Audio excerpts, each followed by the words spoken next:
So this is Warren, and in this video we want to show you how he goes from doing buying a 2-bed property to then producing a 10-bed HMO, right? Boom, yes. HMO. So this is going to show you how you can scale from one property size project to another. So you purchased this one? Yeah. As a 2-bed house, right? Yeah. Yeah, so now what is it?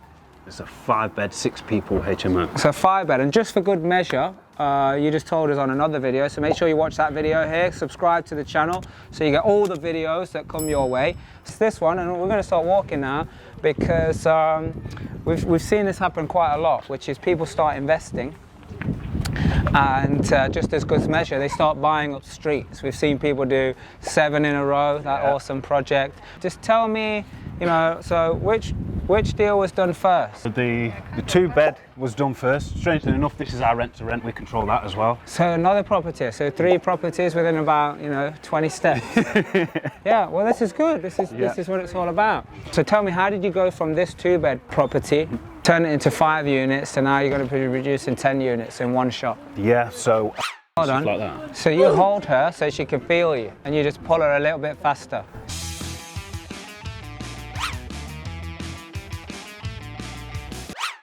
So which job came first, the 2-bed or the 10-bed? 2-bed first. The 2-bed first, yeah? So how is it giving you the confidence to now go ahead and do that? Apart from obviously all the obvious things like the coaching and the community, what's in your mind now happened to enable you to go and do this 10-bed project? Well, all the experience of going through the purchasing, the build process, and then the refinancing.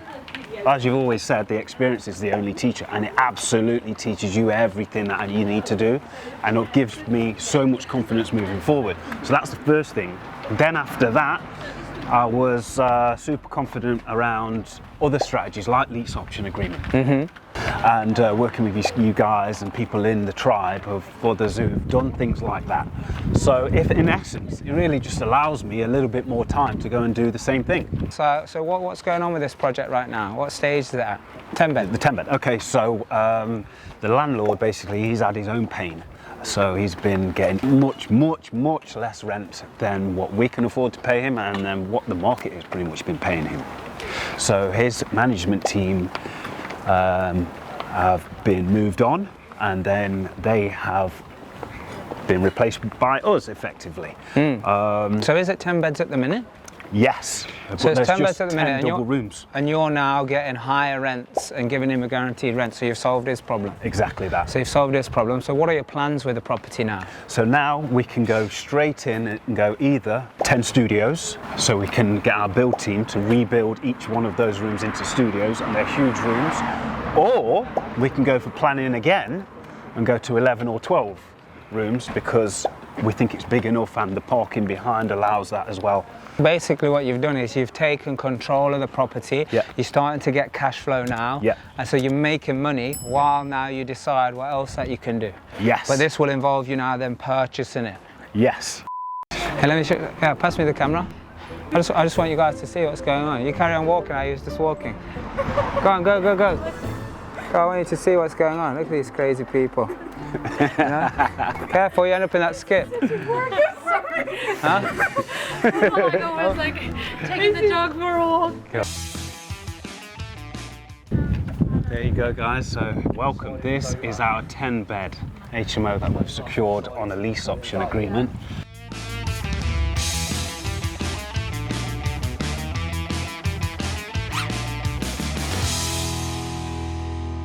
So when does the lease, how long is the lease option? 21 months. So you got 21 months to then come up with the goods to purchase the whole thing and take it over? Yes. What a great job on that one, man.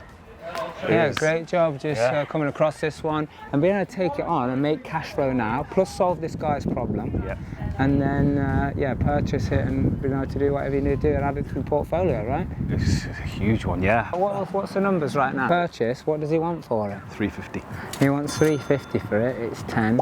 So, look, if that's doing the job, and you can maintain profit levels, then just either keep it and time the purchase when it comes to in 21 months time or the end of the contract, or negotiate and say, hey, if I buy earlier, because what you want to do is buy and then start the refurb, so there's no guarantee to rent to pay anymore. You don't think I could maybe maximise the 21 months with that? Yeah, but then if you're going to maximise the 21 months, yeah, then just keep it. That's what I'm saying. If the profit levels are as profit levels are, then just let it be and crack on with other projects. Oh, okay, yeah. And less structure. You got to imagine. You know, you got to imagine when Stephen Sean did their B&B, converted it. The thing to do 11 units was like just over 100 grand. Was that the service accommodation? Yeah.